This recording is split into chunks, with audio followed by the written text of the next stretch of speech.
Listo, ahora sí. Entonces dice esta pregunta es de biología. Durante su ciclo de vida, la lombriz parásita, conocida como tenia, necesita de un huésped intermediario y de uno definitivo. El huésped intermediario se infecta al comer pasto contaminado con huevos de tenia. Estos huevos se transforman en larvas y viajan desde el intestino hasta los músculos a través de la sangre. Las larvas se quedan a vivir dentro de los músculos. Los depredadores. Permítame un momentito. Martín. Los depredadores o huéspedes definitivos consumen a estos animales e ingieren las larvas de tenia. Estas larvas crecen y se reproducen dentro del depredador. Los huevos de tenia se expulsan en las heces y luego quedan adheridos. Parece que alguien se quiere unir, pero no sé cómo. Se quedan adheridos al pasto. De acuerdo con la información anterior, si un humano es huésped definitivo de una tenia, ¿cuál de los siguientes modelos representa todo el ciclo de vida de la tenia? Entonces, un momentico. Creo que alguien se está uniendo. Sí, un momentico. Listo, ahora sí. Bien, había alguien que se quería unir. Bien, entonces fíjense, aquí en este texto, muchachos, fíjense qué particular es esta pregunta. Fíjense que aquí no les están preguntando qué es la tenia, ni cómo infecta al ser humano. Aquí les están explicando absolutamente todo el proceso de infección del parásito de la tenia. Y ni siquiera le dan el nombre científico para que ustedes no se asusten. El nombre científico es Taenia solium. Entonces, les dicen que cuál de estos 4 diagramas, estas 4 figuras, coincide con lo que aquí se les está explicando en esta pregunta, en este ítem, ¿sí? Entonces, tendríamos que analizar cada una de estas imágenes y es lo que vamos a hacer. Miremos la primera opción, ¿verdad? Dice que, el primer punto es tenias adultas expulsadas en heces de humanos. Bueno, dice consumo de tenias presentes en pastos, por ejemplo, un chonchito, ¿cierto? Un cerdo. De hecho, muchachos, los cerdos son los animales que en su mayoría transmiten más este tipo de parásito. Por eso esta carne de cerdo debe de ser lavada y cocida de una forma rigurosa para lograr que los huevos o los parásitos mueran. Si no, pues la persona que los consume hasta llevó. Te dice consumo de tenias presentes en pasto. 3, desarrollo de larva en tenia adulta en el músculo, que es lo que les están, yo creo que esta es la respuesta. Y 4, humano ingiere carne mal cocinada. O sea, si ustedes se dan cuenta, la lectura que aquí nos presentan es muy acorde con lo que aquí nos están ilustrando en este diagrama. Miremos en el segundo caso. Dice, consumo de huevos presentes en pasto. Entonces aquí lo que están indicando, muchachos, es que el hombre es el que se alimenta del pasto y luego como que el cerdo se come al humano, ¿cierto? Entonces ya de tajo inmediatamente descartamos esta posibilidad. Miremos esta otra posibilidad. La C dice larva en músculo, huésped definitivo, tenia expulsada. O sea, es similar a esta segunda. Aquí dan a entender que el huésped definitivo es el choncho, el cerdo, y él expulsa las heces, ¿verdad? Y entonces el humano como que se alimenta, será del pasto, no sé. Entonces esta también queda totalmente descartada. Y es un ciclo, fíjense que este proceso, de la tenia, del parásito, es cíclico. Y los únicos que están en forma de cíclicos es el A y es el D. O sea, también mirándolo desde ese punto de vista, yo podría descartar inmediatamente la B y la C. Pero obviamente ustedes mañana en las pruebas o cuando les toque tienen que ser bastante ágiles al momento de hacer estas reflexiones, ¿oyeron? Entonces miremos esta D que nos dice, huésped definitivo el humano, dice desarrollo de larva en tenia adulta en intestino de humano, huevos expulsados en heces de humanos. Sí, también, mira, se ve muy coherente. Dice huésped intermediario, consumo de huevos presentes en pastos, larva incrustada en músculo de cerdo, humano ingiere carne mal cocinada de cerdo. Fíjense que la pregunta A y la pregunta D son bastante similares. La pregunta que yo les hago a ustedes es, ¿Cuál de las dos escogerían ustedes? Porque fíjense que son muy similares. ¿Dónde está la diferencia principal? En el punto 3, si se dan cuenta, dice larva incrustada en músculo de cerdo. Y acá en el 3 dice desarrollo de larva en tenia adulta en el músculo. Entonces, ¿cuál escogerían ustedes? Miremos acá nuevamente, dice las larvas... La A, profe. Bueno, listo, mira, vamos a decir, las larvas se quedan a vivir dentro de los músculos, ¿cierto? Los depredadores o huéspedes definitivos consumen estos animales e ingieren las larvas de tenia. Entonces, ¿cuál dicen ustedes que es? ¿La A o la D? ¿Por cuál se deciden? ¿Todos de acuerdo con la A? Bueno, escojamos la A. Yo también escogería la A, ¿sí? Porque coincide con lo que aquí está narrado en el texto. Dice, las larvas se quedan a vivir... mira, dice, las larvas se quedan a vivir dentro de los músculos. A ver, dice larva incrustada en músculo de cerdo, desarrollo de larva en tenia adulta en músculo. Es que son muy similares. Pero yo escogería la A. ¿Listo? Porque, profe, y dice en el punto 3, dice desarrollo de larva de tenia adulta en el músculo del cerdo. Exacto. Y ahí enseguida, al momento de sacrificio, enseguida lo ingiere el ser humano. Exactamente, la así carne es. más lavada. Sí, señor, así es. Bueno, pilas. Entonces pilas comiendo cerdo ya. Los que son cerderos. Vamos a la pregunta 50. Dice, un vuelo... Esto es como física, pero vamos a ver si la logramos resolver. Dice, un vuelo comercial que transporta aproximadamente 500 pasajeros por vuelo maneja una tabla como la siguiente para calcular el combustible necesario en cada trayecto. Entonces, fíjense en esta tabla, en la primera columna hablan de kilómetros, ¿sí? Y luego acá los litros. Estos litros corresponden al combustible. Entonces, cuando por ejemplo un avión, ¿sí?, recorre 1.6 kilómetros, va a requerir de 19 litros. Y así en la medida que va aumentando el kilometraje, se dan cuenta ustedes que de esa forma proporcional va también aumentando la cantidad de combustible que se gasta. Dice, a partir de la información anterior, cuáles son los títulos apropiados para las columnas de la tabla respectivamente. Ya, mira, kilómetros, litros, es decir, tienes que ponerle un título. Entonces, área y volumen. ¿Será que...? Profe, yo digo que es la D, profe. que es la de la distancia y el volumen. No, sí, distancia y volumen. Sí, pero esperen, miren, ¿cuál es la idea? Vamos a ir mirando opción por opción y la vamos descartando, ¿les parece? Entonces yo les pregunto, ¿el área se mide en kilómetros? No. ¿No? No. ¿En qué se mide el área? No. No, en metro. En metros, pero kilómetros tiene metro, la unidad es en metro, mira, aquí está. Entonces fíjense, para que ustedes se den cuenta. B, distancia y tipo de combustible, no, porque distancia, bueno, distancia tal vez, pero tipo de combustible, o sea, esto no nos dice nada acerca del tipo de combustible. Dice cantidad de personas. La C, no. La C, cantidad de personas, esto no tiene, los kilómetros no tienen que ver nada con la cantidad de personas. Y la D, distancia y volumen. Ustedes dicen que es la D, distancia y volumen. Podría ser, ¿cierto? Entonces marcaríamos la de distancia y volumen. Abran el ojo con el área, ¿oyeron? ¿En qué unidades se expresa el área? Bueno. Dice la 51. Los órganos de los sentidos permiten recibir la información aportada por el exterior y el interior de un organismo vivo. Los órganos fotorreceptores dan información sobre lo que ocurre en el exterior del cuerpo en relación con los cambios de luz. La figura muestra a un gato recibiendo un estímulo lumínico. Espera un momentico y acepto aquí que alguien como que se quiere conectar. Espérense. Aparece, aquí está.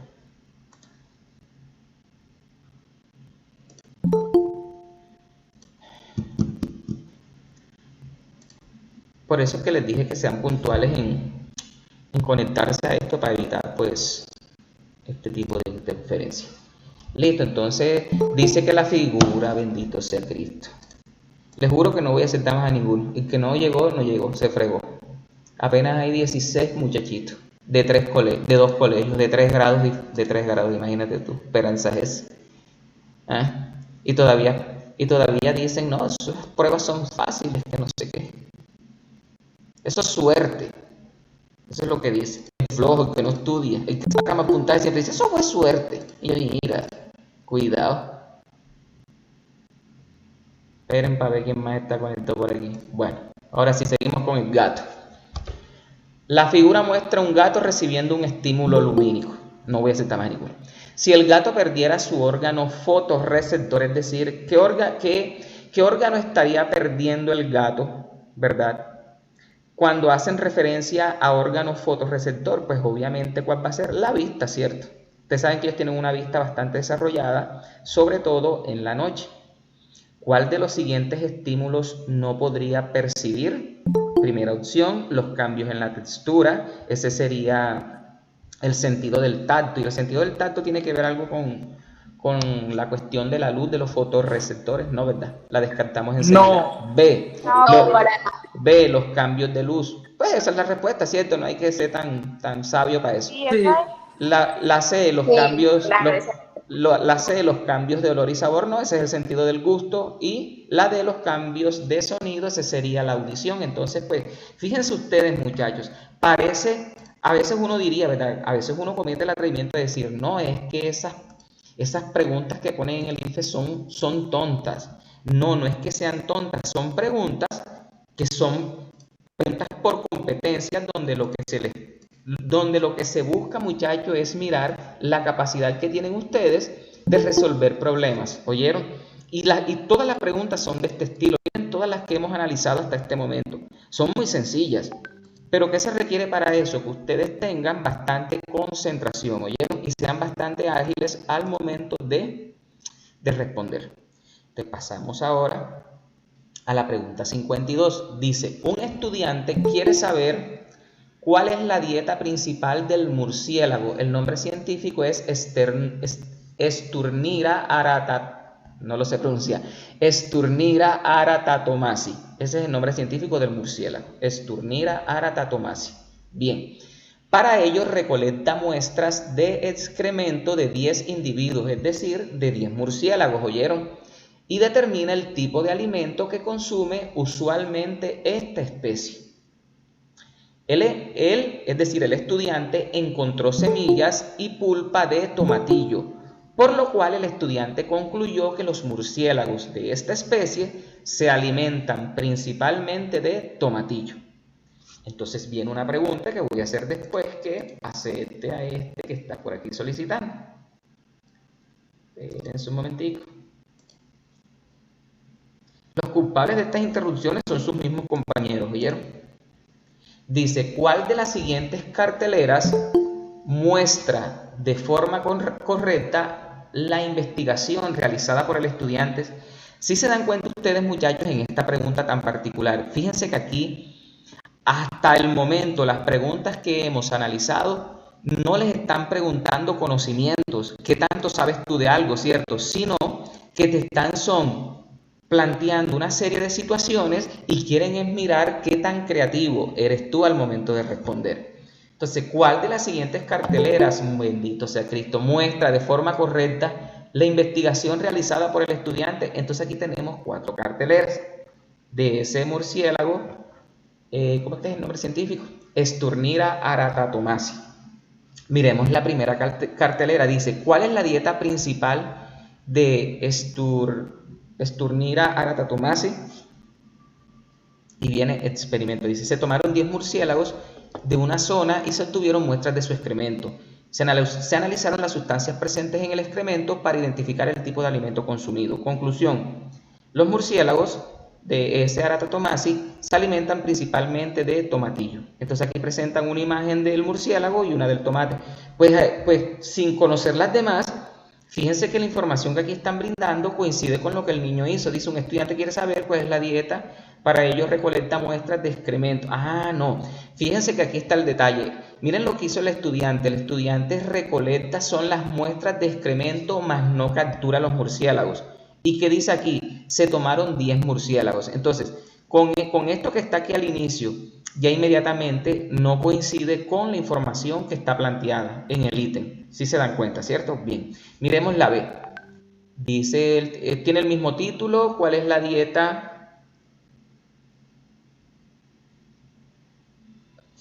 Dios mío, Padre. Espérense un momentito.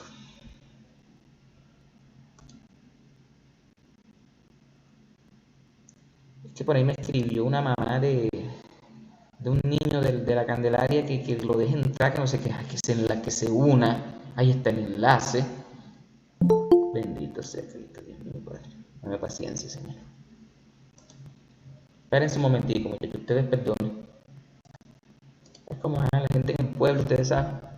Esto en Harvard no sucede, pero estamos acá en el pueblo, ustedes saben.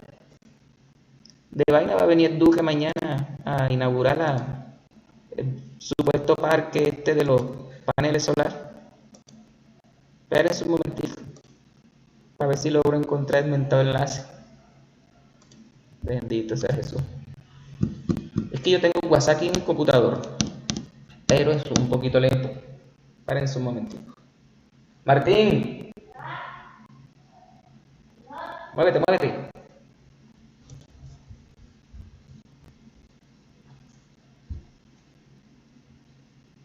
Esperen un momentico, muchachos.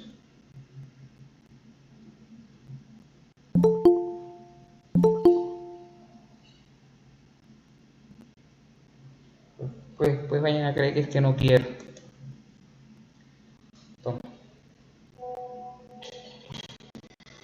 Bueno, seguimos pues. Estamos analizando la B. Dice, ¿cuál es la dieta principal de Sturniera aratatomasi? Y miren que tiene el mismo título, experimento. Dice, se tomaron 10 murciélagos. Entonces, fíjense que es que todas dicen se tomaron. A ver, dice, se tomaron 10 murciélagos. Otra vez, se tomaron 10 murciélagos de una zona y se obtuvieron muestras de su excremento. Coincide con la primera. Se analizaron las sustancias presentes en el excremento para identificar el tipo de alimento consumido. Acá dan conclusión y acá dan resultados. Se encontraron muestras de semilla y pulpa de tomatillo. Ok, bueno, miren.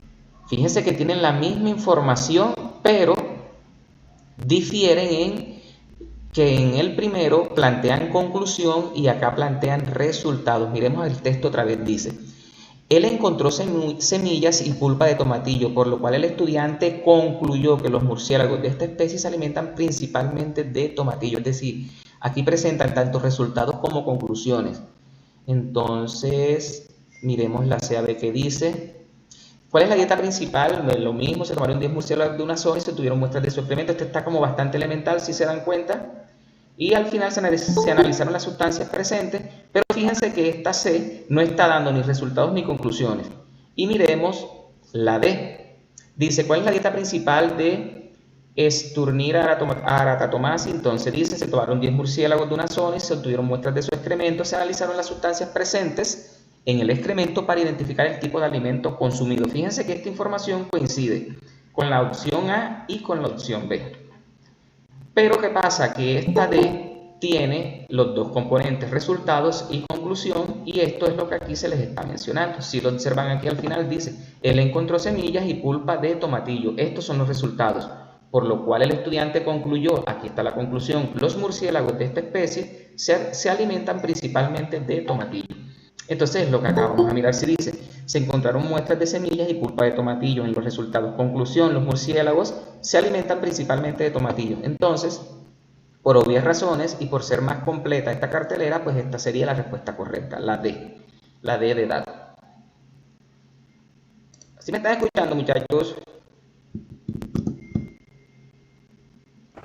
Sí. Okay. Sí, claro, profe. Listo.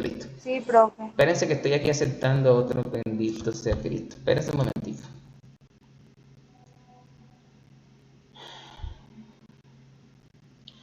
Martín, un momentito.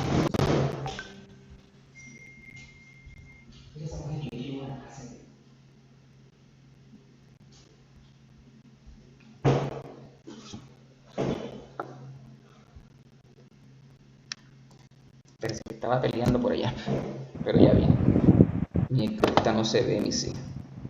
Y se va a estar chévere, ¿ve? Vamos a ver, dice. Para suministrarles agua potable a todas las personas existen dos alternativas de potabilización. La estrategia más conocida es el uso de purificadores de agua que permiten obtener agua potable a partir de agua de mar o incluso agua contaminada.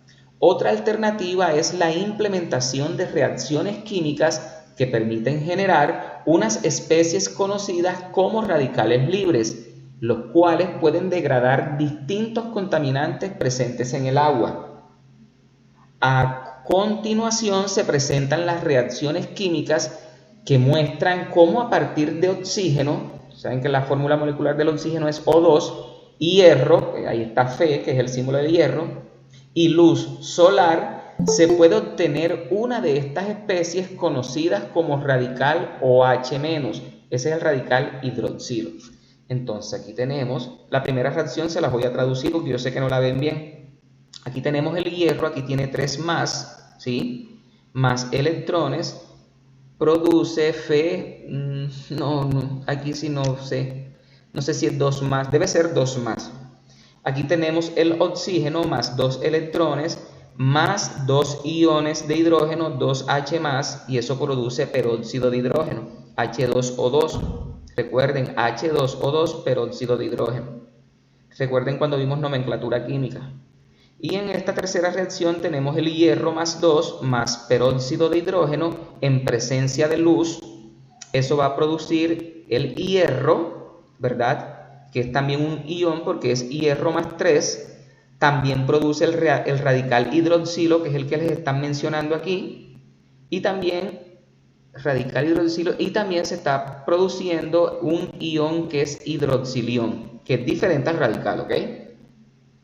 Dice, teniendo en cuenta la información anterior, ¿cuál de los siguientes enunciados describe correctamente lo que sucede en la reacción 2? Es decir, en esta que está aquí en la mitad. Entonces dice, A, reaccionan 2 moles. Bien, esto es lectura de reacciones químicas, parece ser, ¿no? Si recuerdan cómo leer una reacción química, recuerden que para yo decir que reaccionan 2 moles de oxígeno significa que delante del símbolo del elemento químico o de la sustancia debe haber un número grande positivo que se llama coeficiente estequiométrico, como por ejemplo aquí lo puedes observar, delante del hidrógeno hay un 2, ¿cierto? Este es un coeficiente estequiométrico, es decir, un número grande positivo que se escribe delante del elemento químico. Entonces aquí me están diciendo que reaccionan 2 moles de oxígeno con 2 moles de hidrógeno y 2 moles de electrones para producir 2 moles de peróxido. Pues eso es falso, porque fíjate que aquí solamente hay un peróxido, hay un oxígeno, si hay 2 electrones y si hay 2 de los hidrógenos. Miremos la B, dice 1 mol de peróxido, no, pero fíjate que aquí no está, se descompone en 2 moles de, no, eso no está sucediendo ahí.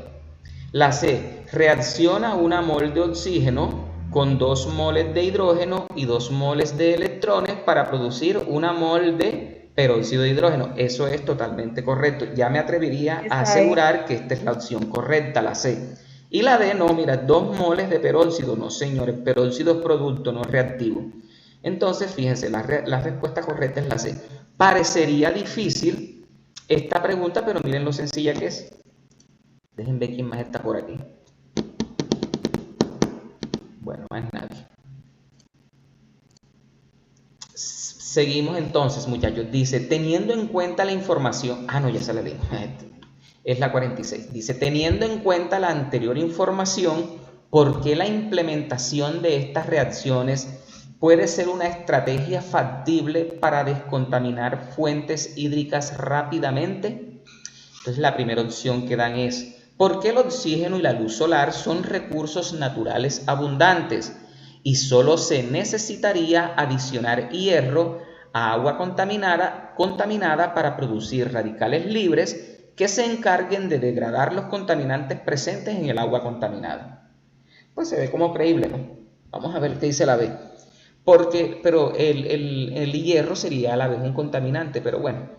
Dice B, porque las reacciones mostradas indican que solo con agregar oxígeno a aguas contaminadas se puede generar la evaporación de todos los contaminantes presentes en ellas Y el oxígeno se puede extraer de la atmósfera terrestre, ¿no? Pero eso no lo está diciendo todas las reacciones. C, porque al agregar hierro y oxígeno a las fuentes hídricas en presencia de luz solar, vamos a ver si eso es verdad, ¿sí?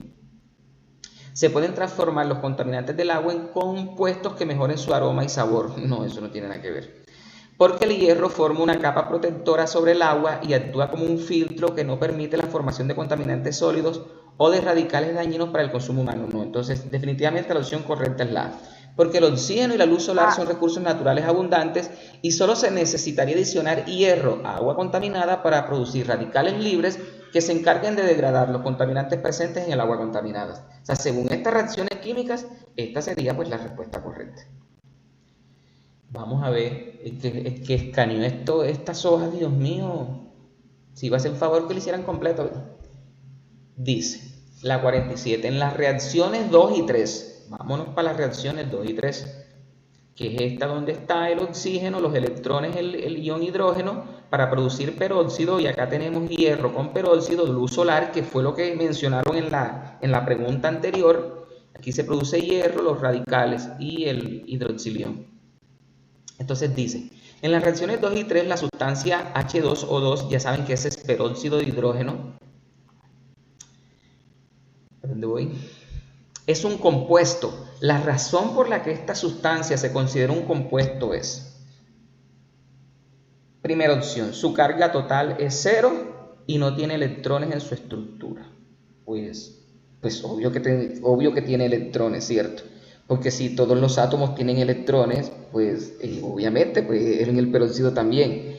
La B, actúa como producto y como reactivo en diferentes reacciones y solo los compuestos pueden hacer eso. No, eso es falso. Los compuestos pueden ser reactivos o productos, eso no tiene nada que ver. La C, se compone de dos elementos químicos unidos mediante un enlace. Y la D, al reaccionar con el hierro, se descomponen tres elementos de la tabla periódica y solo los compuestos se descomponen. Eso es mentira. Primero, que el peróxido de hidrógeno tiene hidrógeno y tiene oxígeno apenas. Y no tiene ninguno de los tres elementos. Eso es pura mentira. Hombre, la respuesta aquí sencillita y facilita es la C. Se compone de dos elementos químicos unidos mediante un enlace. Mira, 1 y 2. Aquí tiene un hidrógeno y aquí tiene oxígeno. Obvio, pues en esta molécula hay dos átomos de hidrógeno y dos átomos de oxígeno. Pero los elementos que hacen parte de este compuesto son el hidrógeno y el oxígeno. Y ellos se unen mediante enlaces covalentes, que es el enlace que permite pues la unión. Facilito, ¿verdad? Hombre, yo hiciera estas pruebas, me ganaba una beca. Voy a ver si las hago. Dice, Juan tomó una olla y agregó 1 litro de agua y lo mezcló con 2 cucharadas de sal. Eso es cuando, por ejemplo, Norena está haciendo la sopa, ¿verdad? Que agrega el litro de agua y le tira 2 cucharadas de sal. Después calentó la mezcla y cuando observó que la mezcla empezó a hervir, tomó la temperatura. Esta fue 110 grados centígrados. Él concluye que el aumento en la temperatura de ebullición del disolvente, esa temperatura de ebullición del disolvente, muchachos, es el agua, ¿vieron? O sea, el disolvente aquí es el agua. Dice que es directamente proporcional a la cantidad de sal agregada. Posteriormente, en su clase de ciencias, quiso mostrarle a sus compañeros que el agua podía hervir a esta temperatura. Para esto usa el mismo termómetro y la misma olla. Antes de seguir, recuerden ustedes que la temperatura de ebullición del agua es aproximadamente 100 grados centígrados. Fíjense que aquí en este ítem les están indicando que la temperatura de ebullición es 110 grados centígrados. Ya ustedes deben imaginarse que lo que hace que la temperatura de ebullición, es decir, cuando el agua líquida se convierte en agua gaseosa, es la presencia de sal. La sal hace que la temperatura de ebullición aumente. ¿Listo? Bien, teniendo en cuenta la información anterior, si Juan quiere observar los mismos resultados, ¿cuál o cuáles condiciones debe implementar? Dice, mezclar 5 cucharadas de sal con 10 litros de agua. Miren cómo es la relación que hizo Juan. Por cada litro, 2 cucharadas. Si tiene 2 litros, ¿cuántas cucharadas son? Serían 4 cucharadas, ¿cierto? Es decir, siempre va a ser el doble. En este caso, pues, dice mezclar 5 cucharadas de sal con 10 litros de agua. ¿Ustedes ven la relación directa parecida a la que hizo Juan al inicio? Díganme, por favor.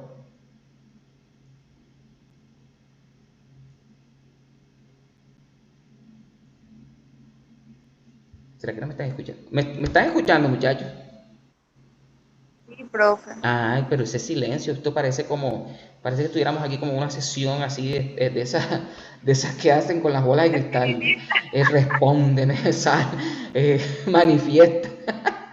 Estos pelos sí son locos. Pero digan algo, yo lo que quiero saber, porque es que yo estoy confundido, miren que acá les dicen que en 1 litro utiliza 2 cucharadas.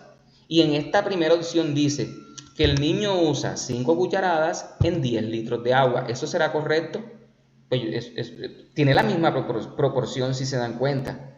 Si por cada litro se Tiene usa... la misma proporción. ¿Cierto que sí? Si por cada no, espérate un momentico. Si por cada litro se usan 2 cucharadas... Vamos a hacer la regla de 3, hombre. Espérate. Espérense un momentico. Aquí tiene ¿cuánto? 10 litros. Entonces, no. La primera no es. En la primera se necesitarían 20 litros de agua. Sí, aquí hice una reglita de 3 Observación, pero no es correcta. Sí, vamos a ver, la B dice mezclar 2 cucharadas de sal con 1 litro de agua. Eso fue lo que él hizo, ¿cierto? Él dice, teniendo en cuenta, si Juan quiere obtener los mismos resultados, los mismos, idénticos, ¿cuál o cuáles condiciones debe implementar? La C dice usar 3 cucharadas de sal únicamente, pero esta opción queda como incompleta. Y la D dice usar 2 litros de agua y no agregar sal. No, sencillamente hace lo mismo que hizo al comienzo, pues mezclar 2 cucharadas de sal con 1 litro de agua. Porque fíjate que aquí, donde te dice, teniendo en cuenta la información anterior, si Juan quiere obtener los mismos resultados, entonces pues tiene que repetir el mismo experimento, ¿verdad? Procedimiento, profe. Nosotros dándonos mala vida aquí, imagínense ustedes, bueno. Esta se ve mejor. Ya esta la resolvimos, ¿no? Esta fue la de Choncho. Sí, profe. Pero ven acá y yo. Espérate un momentico. ¿Y esto qué es que se repite? Espérense un momentico. Es que yo no había visto este material, ¿oye? Yo lo estoy... mira, ve. Fue que yo me devolví a la primera página. Bueno, no importa, ya la respondimos, ¿cierto? Ya esta también la respondimos. Es que como nos interrumpen, ¿se acuerdan? Entonces, ya esta también la respondimos. Oye, esta no la respondimos ya, sí, ¿verdad? Sí, profe. Este chocor está loco, pero bueno, no importa. Mira, se repitió otra vez. Pues verifiquemos si es la misma pregunta, ¿no? Mira, Tenia, no, sí, eso es lo mismo. Mira, lo mismo. Esta sí ya es nueva. Vamos a esta pregunta entonces. Dice, considere, mira, para tú responder la pregunta 58, 59 y 60, debes de tener en cuenta la información que te están brindando aquí como encabezado, ¿listo? Te dice que vas a considerar una planta nuclear, la que está por aquí por las pelonas, la planta nuclear, ustedes saben, la que queda por ahí. Considera una planta nuclear que produce energía al calentar agua pesada, que circula alrededor del material nuclear a una temperatura de 350 grados centígrados hasta evaporarla, tal como se muestra en el siguiente diagrama. Vamos a observar este diagrama de una planta nuclear. Entonces aquí podemos ver que dice intercambiador de calor. ¿Por dónde comienza esta cosa? Vamos a ver. Dice agua de afluente cercano a los 18 grados centígrados, es decir, el agua de un riachuelo o de un río. Imagínense, una fuente de agua cualquiera tiene una temperatura más o menos, en este caso, de 18 grados centígrados. Dice agua regresada al afluente. Fíjense que el agua que se regresa tiene una temperatura mayor. Miren que aquí estaba al inicio en 18 y acá está en 37 grados centígrados. Porque fíjense que aquí en esta planta nuclear pues hay variaciones en la temperatura. Dice flujo de agua pesada líquida. Dice agua pesada líquida, vapor de agua pesada. Aquí hay una turbina, ¿sí? Parece que se condensa nuevamente. Flujo de vapor de agua pesada, energía. Esto genera energía eléctrica. Bueno, yo no sé mucho de plantas nucleares, oye, les soy sincero, pero bueno. Dice, para enfriar el vapor de agua pesada, es decir, este que está aquí, la planta usa como refrigerante agua a una temperatura de 18 grados centígrados. Aquí es el agua esta que está aquí, ¿cierto? De un afluente externo cercano. El agua que ingresa en el intercambiador se regresa al entorno local y causa una elevación de temperatura de alrededor de 3 grados centígrados en el afluente. Como resultado se genera contaminación ambiental, la cual afecta a los organismos del ecosistema del afluente. Entonces fíjense ustedes, muchachos, cómo ese cambio de temperatura ocasiona que ocurra contaminación, ¿cierto? Oye, les cuento a los tuyos y que yo también estoy entrando y no me aceptó. Mira, qué mentira, que los estoy aceptando. Se me olvidó que estaba grabando esta clase. Ya está. Bueno, dice la 58. Se afirma que la cantidad de energía eléctrica producida en la planta... Espérense un momentico. Ustedes perdonen, pero... Ajá.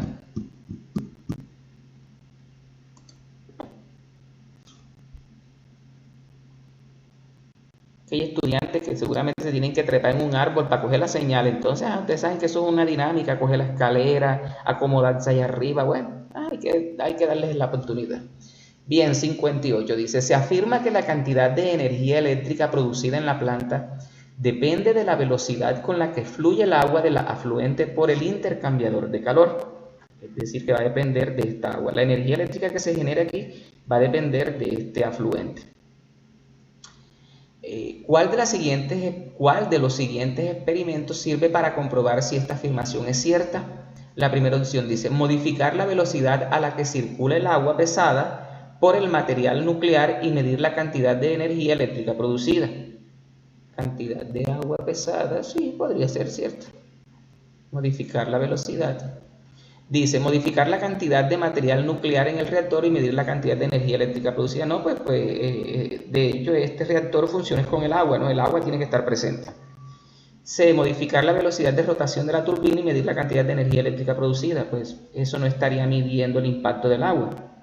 Y la D, modificar la velocidad del flujo de agua del afluente por el intercambiador y medir la cantidad de energía producida. Medir la velocidad del flujo de agua del afluente.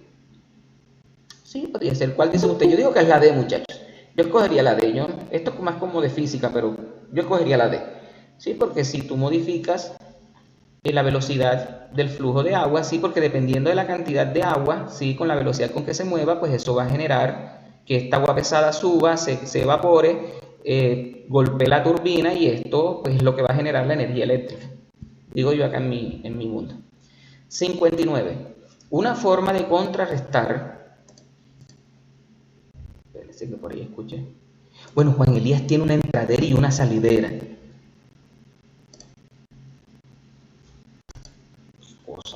No tiene internet, bro. Ah, está. Pobre pelado. Si hubiera venido para acá. Bueno, aquí mi internet lo tiene todo el barrio. Bueno, dice. Una forma de contrarrestar la contaminación en el ecosistema acuático del afluente es aumentar la temperatura del afluente antes de entrar en el reactor para igualarla con la temperatura de salida. Aumentarla, no, pues si la temperatura del ambiente está, fíjense que en el reactor les están diciendo que está en 18 grados. Entonces, para que siempre va a entrar en 18 grados, sí, porque pues viene del ambiente, ¿no? Dice implementar un intercambiador de calor con el aire para transmitir una parte del calor liberado a la atmósfera. Podría ser. C, aumentar la velocidad del agua del afluente al entrar en el intercambiador para reducir el calor específico del agua del afluente. No, pues si se aumenta el afluente, pues más agua caliente sale. Y la D, implementar un sistema que añada sal al agua antes de entrar en el reactor para cambiar el calor específico. No, señor, está usando sal. Nada, entonces la opción correcta es implementar un intercambiador de calor con el aire para transmitir una parte del calor liberado a la atmósfera, ¿sí? Aunque igual contamina, ¿no? Porque ustedes saben que el calentamiento global y todo ese cuento. Bueno, esto sí es física, pelado. Esto sí, pues, la pasamos, oye, sí, la verdad es que ya vi estos de calor y vainas de estas, ¿no?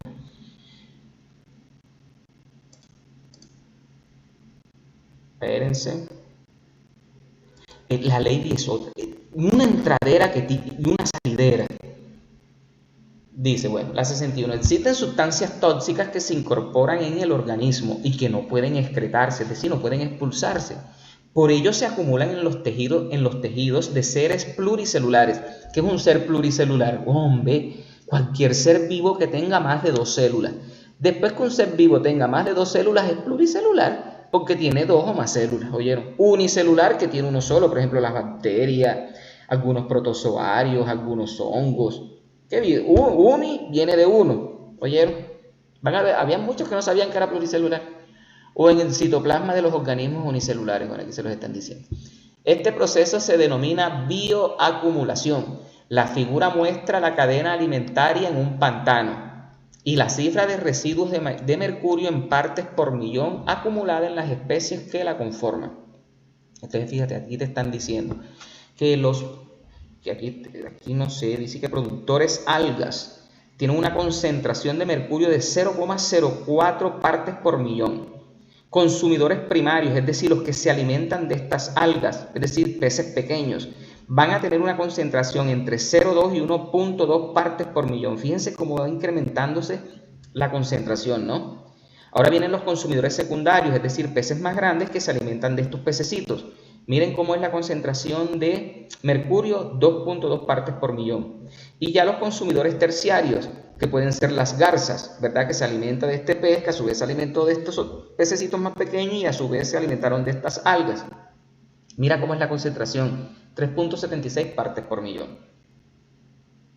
El mercurio se presenta en bajas concentraciones en los productores y va aumentando su concentración en los diferentes niveles tróficos. ¿Qué es un nivel trófico? Hombre, muchachos, el comportamiento que tienen los seres vivos en un ecosistema en cuanto a la forma de alimentarse. Si se están dando cuenta aquí que esto es como una cadena, ¿cierto? Fíjate que las algas pues son productores, de ellas se alimentan los consumidores primarios, a su vez de estos consumidores primarios se alimentan unos consumidores secundarios, a su vez unos terciarios y a su vez habrán algunos cuaternarios, por ejemplo, un jaguar que se alimente de esta garza o incluso los seres humanos, ¿cierto? Entonces dice, ¿cuál de las siguientes es una posible explicación a este fenómeno? Entonces dice la primera opción, los consumidores terciarios absorben el mercurio directamente del agua, mientras que los productores lo transforman del medio. No creo que pues sea la explicación a esto. La B, la población de productores es muy baja para absorber todo el mercurio disponible en el agua. La C, los productores al absorber grandes cantidades de mercurio mueren por intoxicación antes de ser consumidos. Y dice que los consumidores ingieren el mercurio acumulado en los tejidos de su presa. ¿Cuál de estas 4 opciones sería la explicación como que más coherente, muchachos? La D. La D, sin lugar a dudas, ¿cierto? Porque fíjense que sí, las 4 son como muy extrañas, pero de esas 4, digamos que la que podría explicar sería la de los consumidores ingieren el mercurio acumulado en los tejidos de su presa. ¿Sí? Es la única explicación pues, que puede haber para que este consumidor terciario tenga esta concentración tan alta de mercurio. Y fíjense, muchachos, esto es como una advertencia para nosotros. Ustedes saben que en la ciénaga de Ayapel está gravemente contaminada por mercurio, plomo y otros metales pesados. Y en la Universidad de Córdoba hicieron unos estudios donde encontraron unas concentraciones de mercurio y plomo extremadamente extremas, valga la redundancia. Entonces, imagínense unas personas que se alimenten de estos peces, la gran cantidad de mercurio que están ingresando a su organismo, y es allí donde vienen, muchachos, enfermedades como el cáncer, el lupus o cualquier enfermedad, ¿oyeron? Profe. Dime. Estuvieron unos estudiantes de la Universidad de Córdoba ya de último semestre, estuvieron haciendo un estudio y cogieron unos bagres en el río. Ajá.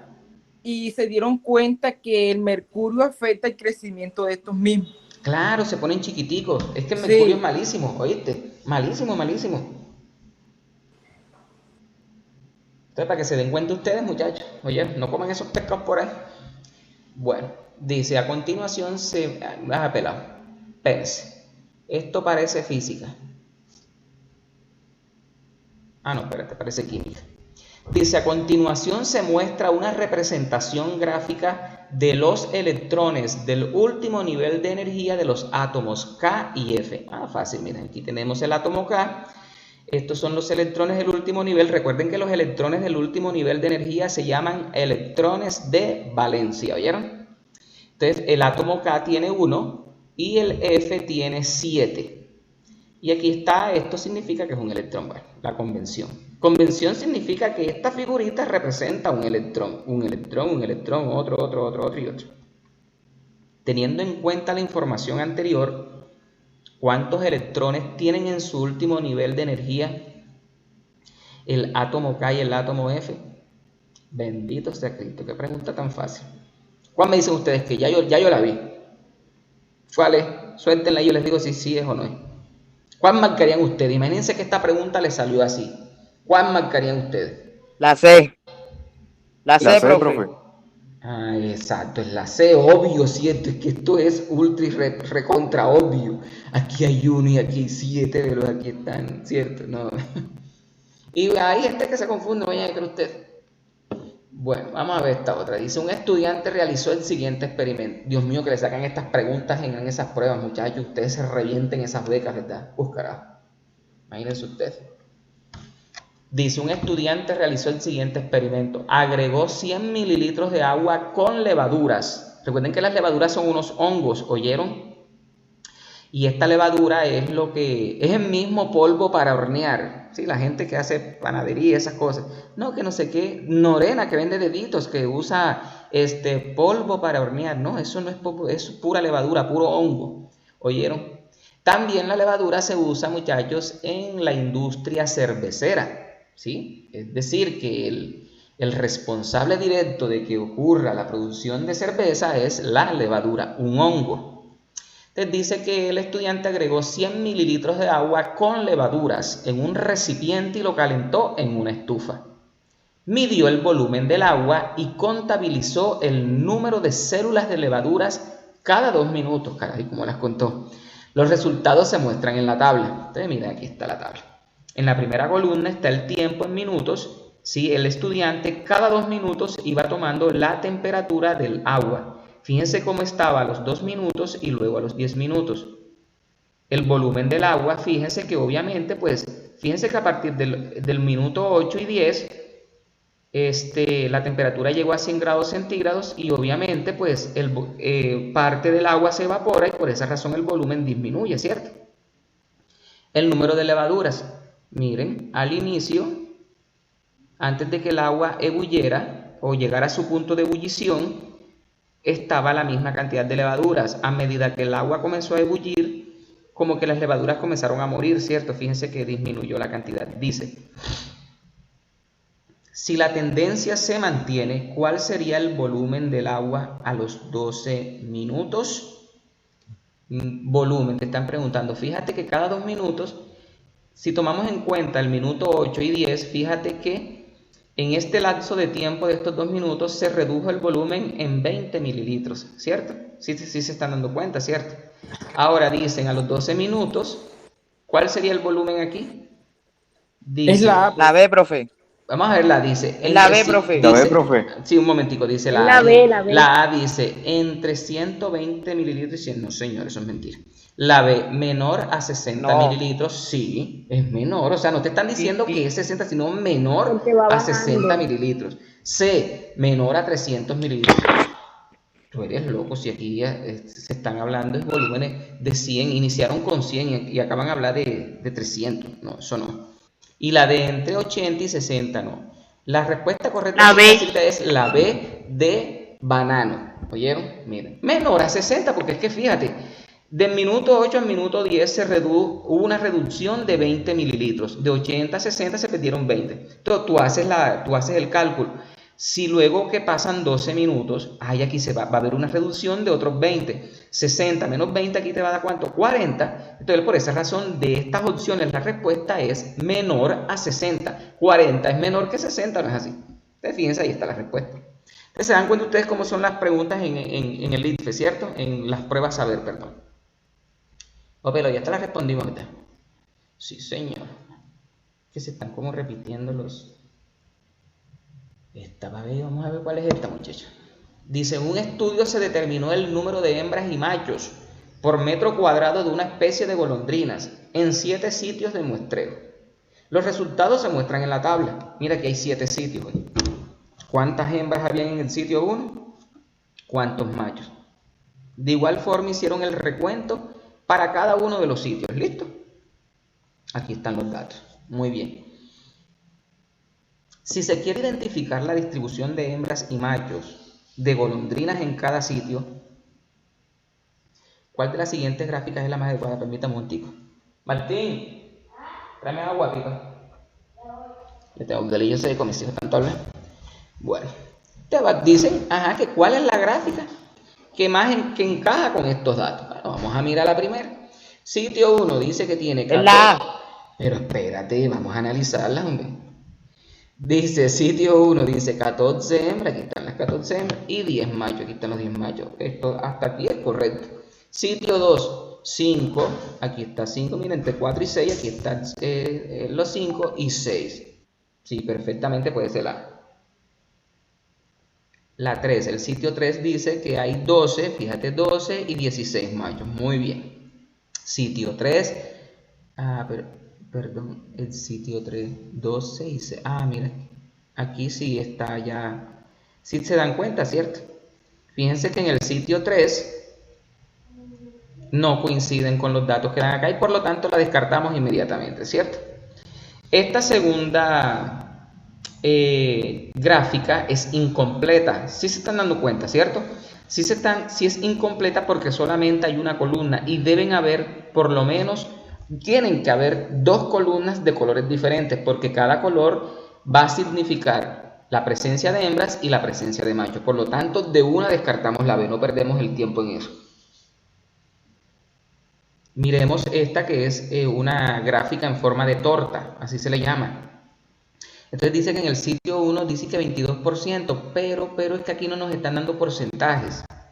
Es lo que yo veo aquí. Es la D. Miremos la de Babe, dice individuos por metro cuadrado.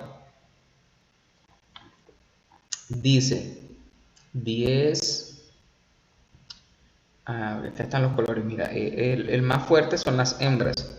Dice 10 10 y 14. Espérate.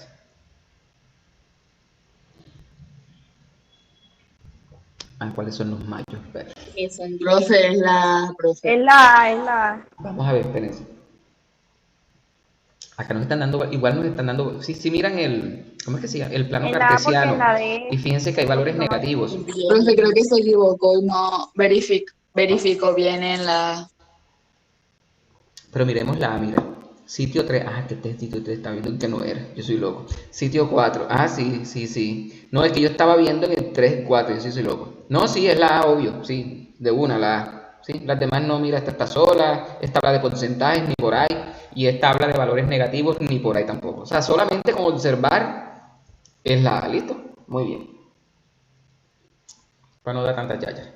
54. En la tabla se muestran los puntos de fusión y ebullición de 4 sustancias. ¿Qué es un punto de fusión, muchachos? Cuando un sólido se convierte en líquido. Por ejemplo, cuando tú tomas mantequilla, la mantequilla está sólida, la colocas en el sartén y se derrite. Eso es fusión de sólido a líquido.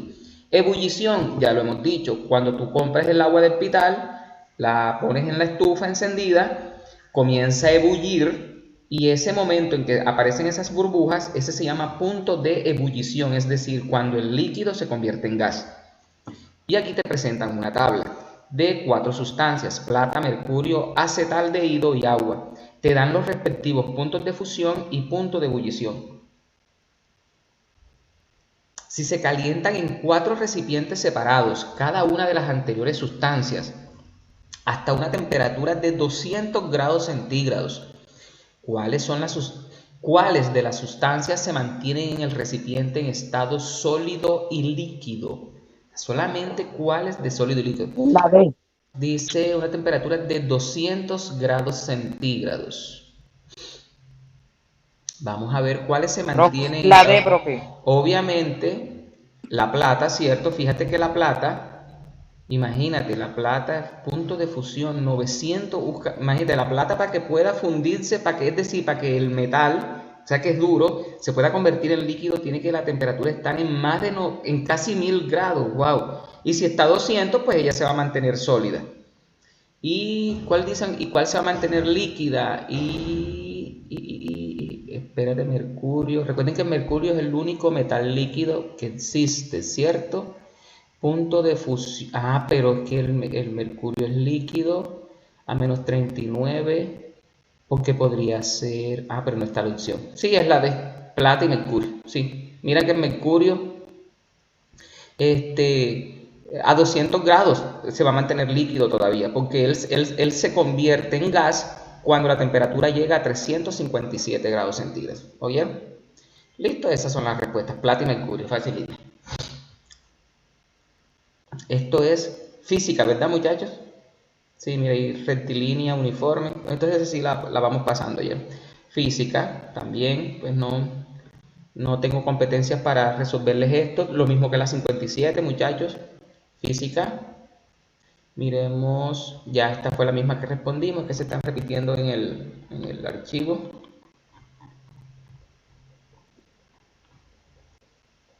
Ya la respondimos también. Ya la respondimos. Si da tiempo, miramos el otro. Esto es física. ¿Sí? Ustedes pues me disculparán, ¿oyeron? Pues no tengo las competencias para orientarlos correctamente en la resolución de estas preguntas, ¿oyeron? Pero esta sí, mira. Creo que esta sí. La 65. Dice, a continuación se listan los ingredientes para preparar un postre. Se requieren 250 gramos de harina, 3 huevos, 400 mililitros de leche y 50 mililitros de aceite a 75 grados centígrados. ¿Cuál de los siguientes instrumentos permite tener la medida exacta de la leche? Por Dios, un reloj. Oiga, y habrá quien ponga reloj. Miren, y habrá quien La ponga balanza, reloj. profe, la balanza. La balanza, imagínate tú. Vas a poner la leche en la balanza, se riega. El termómetro. Es la B, profe, la B. Vamos a ponerlo en el termómetro. Mira, vas a ver tú que van a responder el termómetro. Por Dios, es el vaso de medida. Profe, es la B. Obvio que es la B de banano, obvio. Obvio. Miren, esta se repite otra vez. No, pero esta sí es la tapa, el reloj. Que alguien responde reloj, ¿verdad? Dios santo. Ay, Dios mío, sería demasiado bruto porque... Bueno. Yo no lo dudo. Imagínate. Dice la 67. Las heladas. Hoy las heladas, muchachos, eso ocurre, por ejemplo, en la sabana de Bogotá. Eso es lo más horrible de esta tierra, ¿oyeron? Cuando yo trabajé en Bogotá, que yo trabajaba vendiendo gasolina en una estación de Terpel, le voy a hacer propaganda a Terpel. Yo duré trabajando 10 meses ahí. Y me cogió la época de las heladas. Miren, muchachos, uno siente que los huesos parece que se les fueran no sé, como a partir así de un solo. Eso es muy feo. Pero qué cosa tan fea. Bueno, dice, las heladas son un fenómeno climático que consiste en el descenso de la temperatura en la madrugada a varios grados bajo cero, lo cual ocasiona que el vapor de agua del aire se congele y se deposite en forma de hielo. Las plantas, al estar expuestas al hielo, sufren daños en sus tejidos blandos y se queman sus hojas. Recuerden, muchachos, que también el hielo quema, ¿vieron? Quema tanto como el fuego. En algunas regiones construyen invernaderos para contrarrestar este problema. De pronto los que han ido a Bogotá, a Medellín, no sé, ¿sí? Hay como que estos invernaderos y es precisamente para evitar esos cambios bruscos de temperatura, porque si no se mueren los cultivos. La figura muestra cómo funciona un invernadero. Dice, la luz solar penetra a través de las paredes del invernadero. El recubrimiento puede ser de cristal grueso o varias capas de plástico. Aquí hay una abertura de ventilación. Dice infrarrojos. La fuente primaria de la radiación infrarroja es el calor. Cuanto más caliente se encuentre un objeto, más radiación infrarroja emitirá.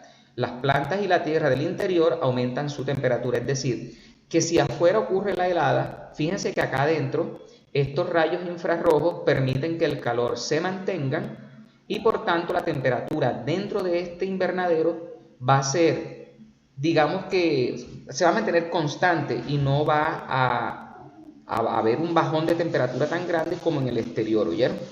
Este es en el caso de las nevadas. Y que las nevadas, las heladas, ya pensando en el Polo Norte. Bueno, Dice, según esta información, ¿cómo protege el invernadero a las plantas de las heladas? Miren, lo que está sucediendo aquí dentro del invernadero, muchachos, es lo que está ocurriendo ahora mismo con el calentamiento global, con el efecto invernadero, de ahí viene la palabra invernadero, en que el calor se retiene aquí en la atmósfera, no sale y las temperaturas aumentan y se descongelan los polos, etcétera, etcétera, etcétera. ¿Listo? Digamos que esto es como que una analogía que hacemos ahí. Según esta información, ¿cómo protege el invernadero a las plantas de las heladas? Dice, mantiene una luz infrarroja constante independiente de la del medio. La B, proporciona luz solar las 24 horas del día. No, pues si de noche no hay luz del sol, para que haya luz las 24 horas del día tendrían que prender unas luces artificiales, ¿cierto? La C, mantiene una temperatura más alta que la del medio. No tanto. Y la D, proporciona corrientes de aire las 24 horas del día. ¿Cuál dicen ustedes que es la opción correcta aquí según la información que les brinda aquí? Yo diría que es la A, no sé qué dicen ustedes.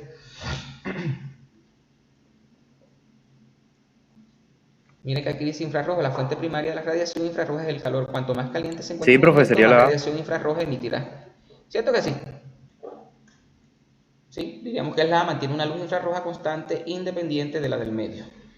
La 68, la solubilidad en agua. Recuerden que la solubilidad, muchachos, es la capacidad que tiene un soluto o cualquier sustancia de ser disuelta en el agua. Por ejemplo, cuando tú agregas sal en agua, azúcar, alcohol en agua, una panela en el agua, frutiño en el agua. ¿Sí? La capacidad que tienen estos compuestos de disolverse, a eso se le llama solubilidad. Y la solubilidad aumenta, digamos que en forma proporcional con la temperatura, con la presión. Oye, por ejemplo, tú pones a calentar un poquito de agua y le agregas sal, te das cuenta que instantáneamente la sal se disuelve. Pero si tú tienes agua con una temperatura baja, por ejemplo, agua que la tengas en la nevera y le agregas sal, tienes tú que demorar agitando un buen rato para que pueda lograr la solubilidad de esa sal. Entonces, fíjense, son pues fenómenos que influyen en el proceso de solubilidad. Entonces, ahora sí dice, la solubilidad en agua representa la máxima cantidad de un compuesto que se disuelve en 100 gramos de agua a una temperatura dada. A continuación se muestra cómo cambia la solubilidad del KNO3, este es el nitrato de potasio, con la temperatura. La línea curva de la gráfica, es decir, esta, representa la cantidad de nitrato de potasio máxima que se disuelve a una determinada temperatura para formar una disolución saturada. Disolución saturada significa, muchachos, que en una determinada cantidad de agua está la cantidad máxima de soluto que puede ser disuelta en esa agua. ¿Ok? ¿Sí me hice entender? Tienes una determinada cantidad de agua y a esa cantidad de agua tú le agregas un soluto, le agregas la cantidad exacta que puede ser disuelta en esa cantidad de agua. A eso se le llama disolución saturada. Cuando se adicionan cantidades de nitrato de potasio por debajo del máximo, se forma una disolución insaturada, como por ejemplo, que tú tengas un balde con agua y agregues una pizca de sal. Es decir, la cantidad de soluto que agregaste es muy pequeña comparada con la cantidad total del soluto que puede disolver ese solvente.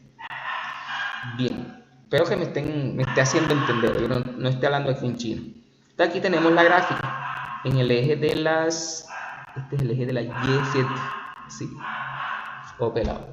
Sí, este es el eje de las X, ¿cierto? El horizontal y el vertical es el eje de la Y. Ya se me olvidó el plano cartesiano.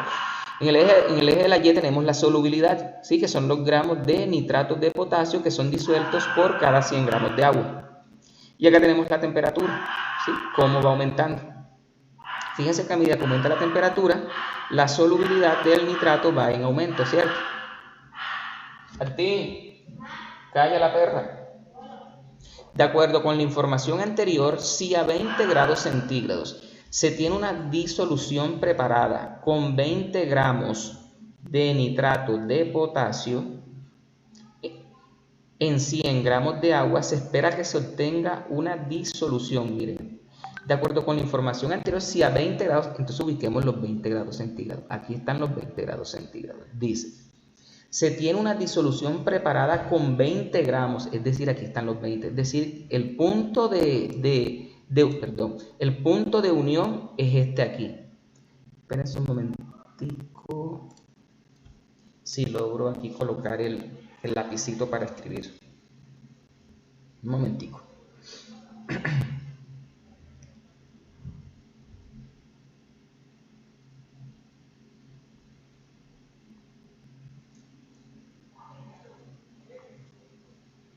Vea, no quiere aparecer el lapicito. Bueno, entonces aquí tenemos los 20 grados centígrados y aquí tenemos los 20 gramos, ¿cierto? Entonces el punto de unión es aquí donde está. Ah, ya apareció. Ahora sí. Sería aquí, mis hijos. Aquí, sí están viendo puntico rojo, ¿verdad? Sí lo están viendo, muchachos.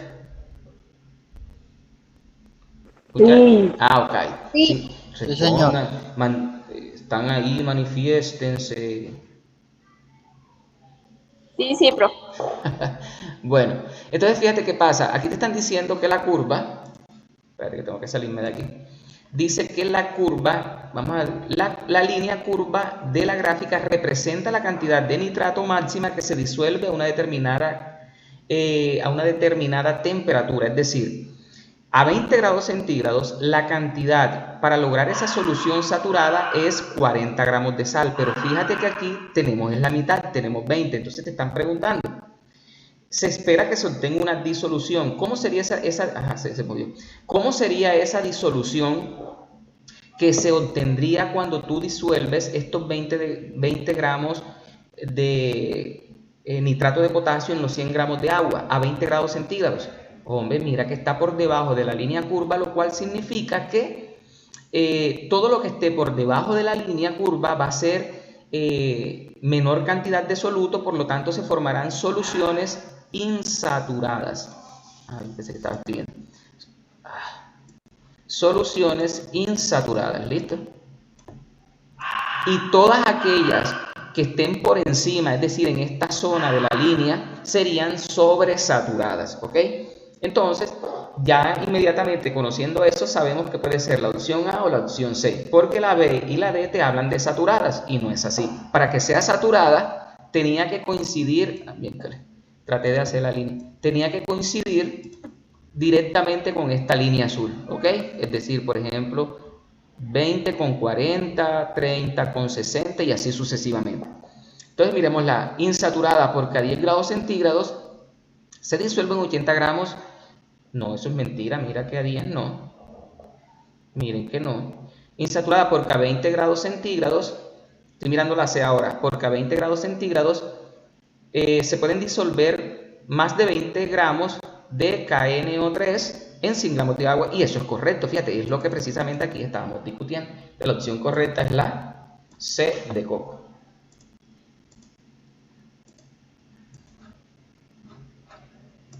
Listo, entonces pasamos a esta de acá.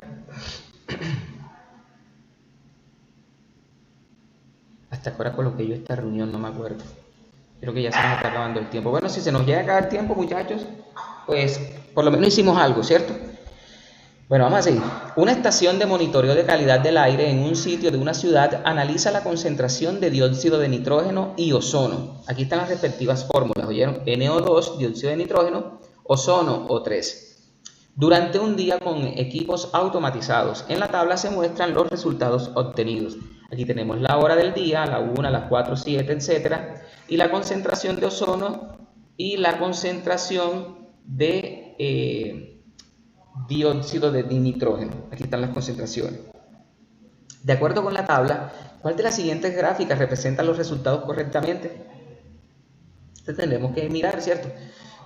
Concentración de ozono, ¿cuál representa el ozono? Aquí nos dicen que las rayitas azules representan el ozono y las rojitas el dióxido de nitrógeno. Nos dicen que a la una está a 1.70. Sí, aquí está a 1.70 y la otra está a 19.34. Mira, podría ser la, ¿cierto? Vamos a, esta no, porque todas inician desde el mismo punto y no tienen la misma concentración. Miremos esta de acá, miren que estas acá comienzan casi juntas, pero la del dióxido de nitrógeno es 19 y la del ozono es 1.70. Entonces miren, esta no podría ser tampoco, ni esta ni esta. Podría ser esta o esta. Entonces, sigamos analizando. A ver, dice que a 1 hora el ozono es 1,70. El ozono son las azules, aquí está, podría ser aquí, mira. Y la del dióxido casi en 20. Pues esta es la respuesta correcta, listo. Porque mira que acá es lo contrario. Acá invirtieron. Colocaron la rayita del ozono donde va el del dióxido y la del dióxido donde va el ozono. Entonces la respuesta correcta aquí, sin dar tanto largo, es la A. ¿Listo? Y siguen analizando los datos y se darán cuenta que esas son las respuestas correctas. Mira, 6,92 termina el ozono. Y 14, mira aquí, 14 termina. Viendo los puntos de inicio y de finalización, ya podemos saber que esta es la gráfica correcta. Bien, en la figura se muestran 4 animales distintos. Tenemos una jirafa, esto no sé cómo se llama, esto es un arce, no sé, y esto es un flamenco. Con base en la información anterior, ¿qué característica comparten estos animales? Presencia de pelo, no, esto no tiene pelo. Pluma, cuello largo, esto tiene el cuello cortico. Patas largas, tienen las patas largas. Se reproducen depositando huevos. Tú has visto una jirafa poniendo huevos, tú eres loco. ¿Cuál es la característica, muchachos? La C. ¿Cuál? La C, bro. La C de facilita, patas largas. Van a ver algunos que ponen, se reproducen depositando huevos, ¿bien? Dice las... ya está, la respondimos, gracias a Dios.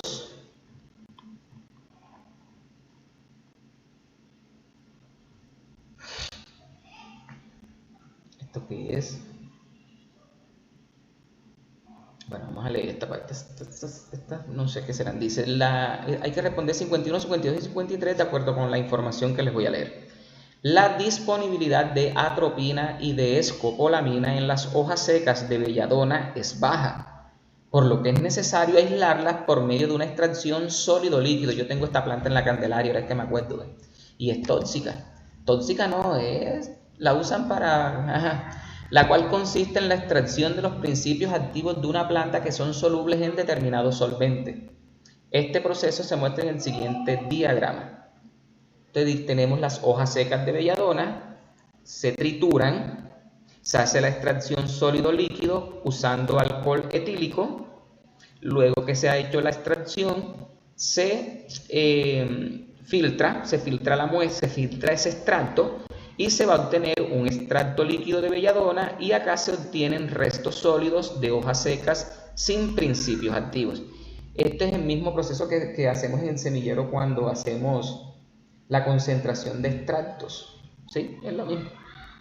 El extracto de belladona contiene atropina y escopolamina en cantidades muy similares a las presentes directamente en la planta, pero el uso del extracto no es recomendable, pues la concentración de escopolamina genera problemas en la salud. 51. De acuerdo con la información anterior, para que el extracto líquido de belladona sea más seguro es apropiado diluirlo, es decir, bajarle la concentración. ¿Por qué? Primera opción, porque aumenta la actividad de la atropina. B, porque aumenta la actividad de la escopolamina. C, porque disminuye la actividad de la escopolamina. Y D, porque disminuye la actividad de la atropina. ¿Cuál dicen ustedes que es la opción correcta aquí? Misil. Pues es necesario diluirlo porque va a disminuir la actividad de la escopolamina, ¿cierto? O sea, menor concentración, pues menor será el efecto que haga. ¿Cierto que sí? Es como, por ejemplo, cuando tú vas a hacer un jugo de frutiño, que es para 5 vasos, y si tú le agregas para 20 vasos, ¿a qué puede saber ese frutiño? O sea, a nada. Pues algo similar ocurre acá con el extracto de belladona.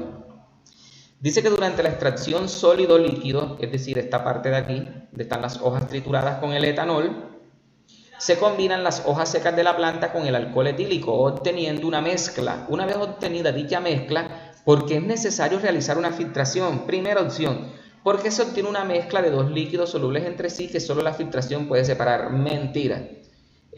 Las hojas están trituradas pero son sólidas. El líquido es el alcohol. Y para que se puedan separar dos líquidos se usa es destilación, no filtración. B, porque se obtiene una mezcla de dos líquidos insolubles entre sí. Eso es mentira. C, porque se obtiene una mezcla entre un sólido y un líquido, que solo la filtración puede separar. Eso es correcto. La D, porque se obtiene una mezcla entre un líquido y un distinto. No, eso es mentira. La respuesta correcta es la C, para no dar tanta vuelta, para ahorrar tiempo aquí.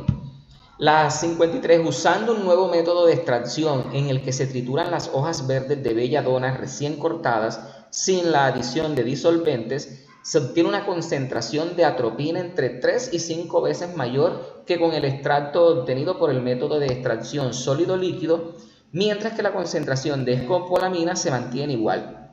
Por este motivo se propone usar este nuevo método de extracción y diluir el extracto hasta obtener la misma concentración de atropina que con el método anterior, lo que mantendría la efectividad de la atropina en los pacientes respecto al método anterior. Casi no entendí esto, pero bueno. Según esta información, el extracto obtenido con este nuevo método de extracción es adecuado para el tratamiento de los pacientes. ¿Sí o no? Bueno, vamos a decir sí, porque el uso del extracto diluido aumenta la actividad de las dos sustancias por igual. No, espérense otra vez que yo no entendí esta vaina. Dice que usando un nuevo método de extracción en el que se trituran las hojas verdes de belladona recién cortadas, sin la adición de disolventes, se obtiene una concentración de atropina entre 3 y 5 veces mayor que con el extracto obtenido por el método de extracción que vimos anteriormente. La concentración de escopolamina se va a mantener igual.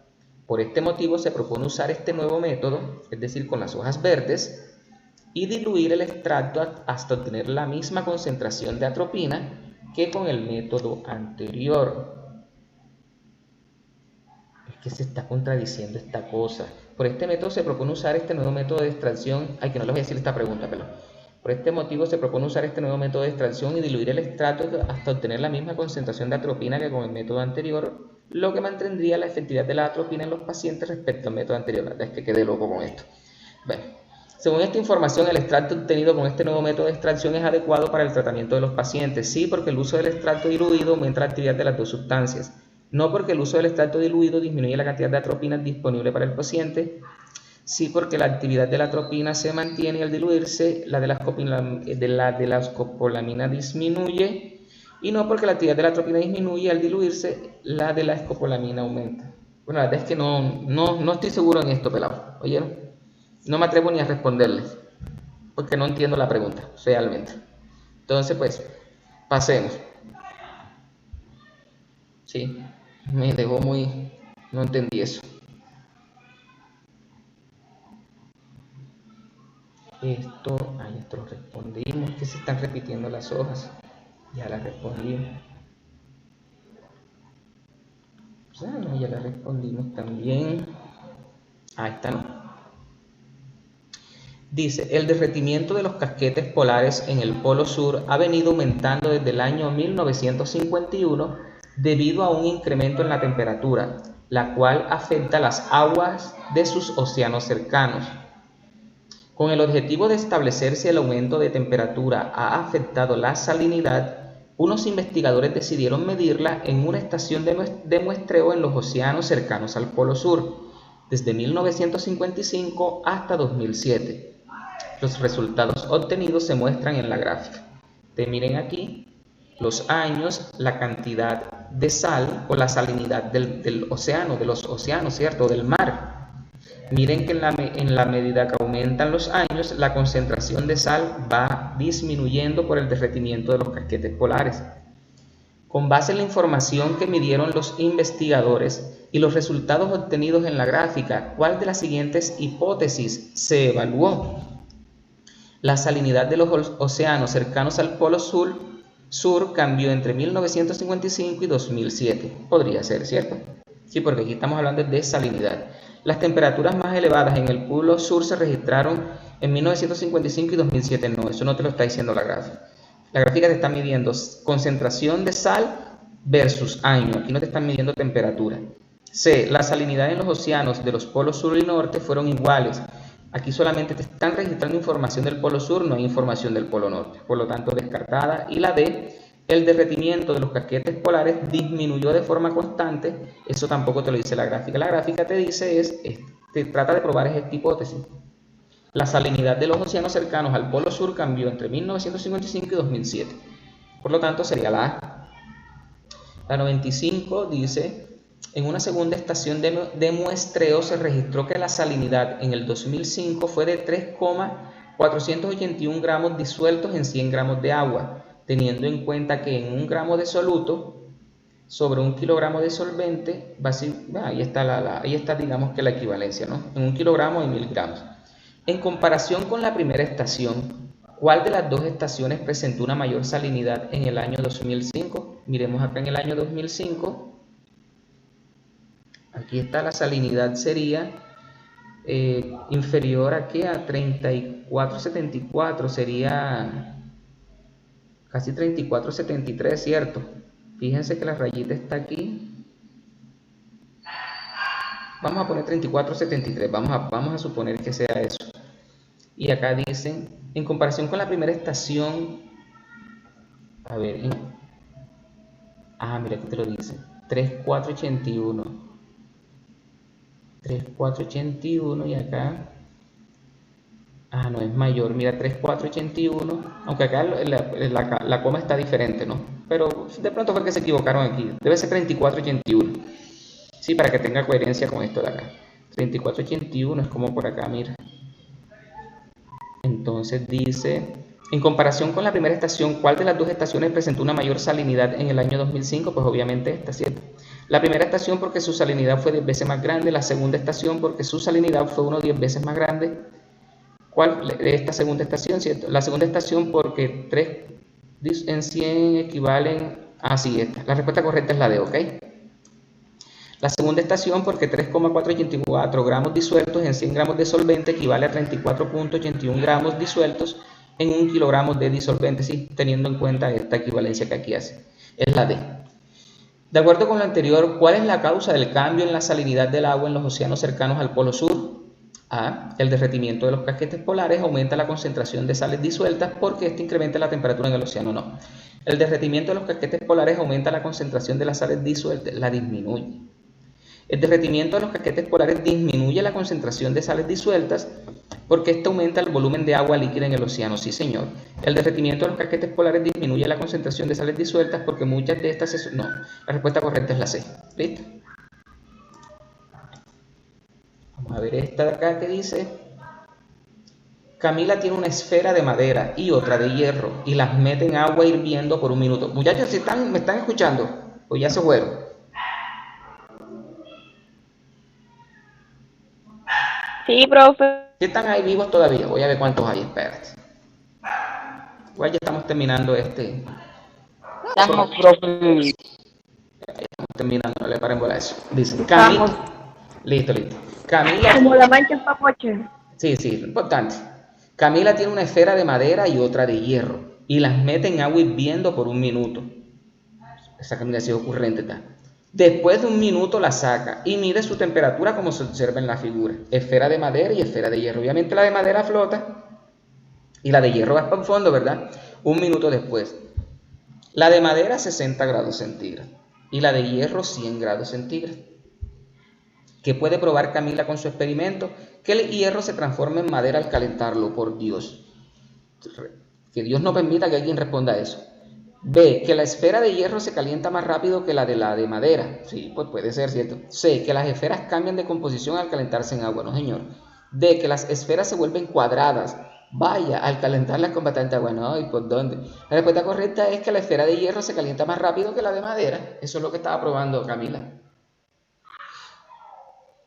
En la figura se muestran 4 animales: un caballito de mar, una estrella de mar, un pulpo y un delfín. Con base en la información anterior, ¿qué características tienen en común estos 4 animales, mis hijos? Todos presentan tentáculos para desplazarse. No, ¿verdad? Todos habitan en medios acuáticos. Todos se adhieren a una superficie y todos presentan una piel escamosa. ¿Cuál es la respuesta correcta, muchachos? Todos habitan en medios acuáticos. En un ambiente de 20 grados centígrados permanece una persona... Martín. En un ambiente de 20 grados centígrados permanece una persona que tiene una temperatura de 33 grados centígrados y toca una taza con café a 40 grados centígrados, como se observa en la figura.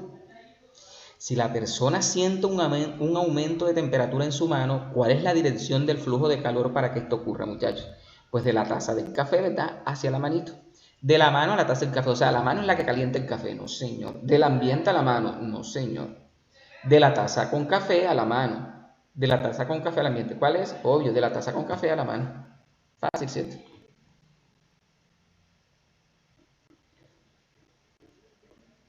Esta de acá. La gráfica muestra el número de individuos. Esta ya la leí. Sí. La gráfica muestra el número de individuos de focas en la Antártida cada 30 años desde 1860 hasta 2010. O sea que en la medida que van pasando los años se han incrementado el número de focas. Es decir, que en vez de extinguirse ha habido una sobrepoblación. Con base en la información anterior, ¿cuál de las siguientes interpretaciones es válida? El número de focas de 1950 era el mismo que en 1980, no señor. 500 diferente a 5000, ¿verdad? B. El número de focas ha aumentado desde el año 1860. Podría ser. El número de focas disminuyó en el año 1950, no. El número de focas en 1860 era el mismo que en el año 1920. No, porque mira que en 1920 se aprecia un poquito de azulito. Significa que hay más. Mira, aquí habían 7 y aquí hay 100. La respuesta correcta es esta. El número de focas ha aumentado desde el año 1860. Es lo que aquí se puede ver. Mira, 7, 25, 100, 500, 5000, 20000. Un estudiante lee en un libro que la energía mecánica de una... esto es física, mi sí. Este sí no. Esto es física, energía cinética, potencial. Saben que la energía cinética es la energía de movimiento, la potencial es la estática, pero hasta ahí. Esto no. Tiempo, física. Esto se los resuelve el polo. Esto también es física, ¿verdad? Aunque les están hablando de elementos químicos. Bueno, vamos a ver. El calor específico no indica la cantidad de calor en que se debe agregar 1 gramo de una sustancia para elevar su temperatura a 1 grado centígrado. En la tabla se muestran los valores del calor específico para 4 sólidos. Aquí están los sólidos, el calor específico. Teniendo en cuenta lo anterior, si se tiene 1 gramo de cada sólido, ¿cuál de los sólidos necesita mayor energía para aumentar 1 grado centígrado su temperatura? Debe ser el aluminio. Digo yo que es que tiene más. Pero no sé, muchachos, no sé. Esta dice, la figura muestra el ciclo biogeoquímico del carbono en un ecosistema marino. Mira, aquí tenemos, los árboles hacen fotosíntesis, también hacen respiración. En el ambiente hay dióxido de carbono, los animales respiran. Sí, mira cómo es el ciclo del dióxido de carbono. Se llama ciclo porque gracias al proceso de fotosíntesis está en constante circulación en la atmósfera, ¿oyeron? Y no solo en la atmósfera, pues también en la biosfera y todo esto. En las últimas décadas la población del fitoplancton, el fitoplancton pues son especies vegetales marinas, ¿sí? La flora marina, se ha reducido de manera considerable y ha afectado el equilibrio de los océanos. De acuerdo con la información anterior, ¿cuál de las siguientes opciones es una consecuencia probable de la disminución del fitoplancton en los océanos? Fitoplancton, aquí está. Fitoplancton realiza fotosíntesis. Miren. Los peces tendrán que consumir, a la pregunta, ¿cuál de las siguientes opciones es una consecuencia probable de la disminución del fitoplancton en los océanos? Los peces tendrán que consumir más fitoplancton para absorber más CO2 atmosférico. El carbono atrapado en el fondo liberaría las moléculas de oxígeno para la respiración de los animales terrestres. No. El CO2 atmosférico se acumularía en el aire al no ser absorbido ni depositado en el fondo. Mire que aquí se deposita, si se dan cuenta, ¿verdad? Carbono orgánico. La fotosíntesis aumentaría considerablemente al tener más fuente de carbono disponible. No. La opción correcta aquí, muchachos, desde un punto de vista ambiental es que el CO2 atmosférico se acumularía en el aire y esto es lo que ocasiona el calentamiento global al no ser absorbido ni depositado en el fondo. En la figura se observa una pirámide trófica de un ecosistema marino. Aquí tenemos los productores y los consumidores y pues los descomponedores, que son los que se encargan de degradar a todos estos seres vivos. Y aquí les dan unas explicaciones, primer nivel, segundo nivel, etcétera, etcétera. En este ecosistema se ha reducido drásticamente la población de delfines. ¿Dónde están? Aquí están los delfines. Miren, están en esta pirámide, están arriba. Son carnívoros consumidores del 4.º nivel. En este ecosistema se ha reducido drásticamente la población de delfines, tiburones y calamares. Es decir, que desde el 3.er nivel para arriba, estas especies se redujeron. ¿Qué ocurriría si se extinguen los delfines, tiburones y calamares de este ecosistema? ¿Qué pasaría con todas estas especies, muchachos, con los peces grandes, langostas, etcétera? Los descomponedores disminuirán considerablemente porque no tendrán alimento y esto afectará la dinámica de los otros seres vivos. No creo, porque se pueden seguir nutriendo de los que quedan. Los productores primarios no tendrían alimento y desaparecerán porque el ecosistema dejaría de recibir energía solar. No, pues si te están hablando son de los de arriba, no de los productores. Los carnívoros del segundo nivel, es decir, estos, mira, peces grandes, aumentarían el número de individuos porque no tendrían depredadores. Esto sí puede suceder porque si estos peces no tienen los depredadores, obviamente pues va a haber sobrepoblación de ellos. Los carnívoros del primer nivel aumentarían el número de individuos porque se eliminarán. La respuesta es la C. Los carnívoros del segundo nivel aumentarían el número de individuos porque no tendrían depredadores. Y listo, muchachos, este es el cuestionario que supuestamente mandaron ayer con urgencia para que se les fuese explicado a ustedes en lo que corresponde a ciencias naturales. Entonces yo creo que ya ustedes tienen los demás, que son los de matemática, lectura crítica, inglés, etcétera, etcétera. Bueno, muchachos, no siendo más por el momento, les agradezco mucho haberse conectado y espero que este momentico pues haya sido de provecho para ustedes, oyeron, mis hijos. Les deseo lo mejor, que Dios los bendiga y que Dios premie en la medida del esfuerzo que ustedes tuvieron durante todos los años de estudio en esas pruebas saber, ¿oyeron? Les deseo el mejor de los éxitos y Dios permita se puedan ganar una beca, ¿oyeron, mis hijos? Que Dios los bendiga y los acompañe. Muchas gracias, profe. Encomiéndense al Espíritu Santo para que les vaya bien, ¿oyeron, mis hijos? Les deseo lo mejor. Que estén muy bien. Amén. Gracias, profe. Gracias, igual. Bueno, chao, que les vaya muy bien. Y tranquilos, seguros, sin estrés ni nada, ¿vieron?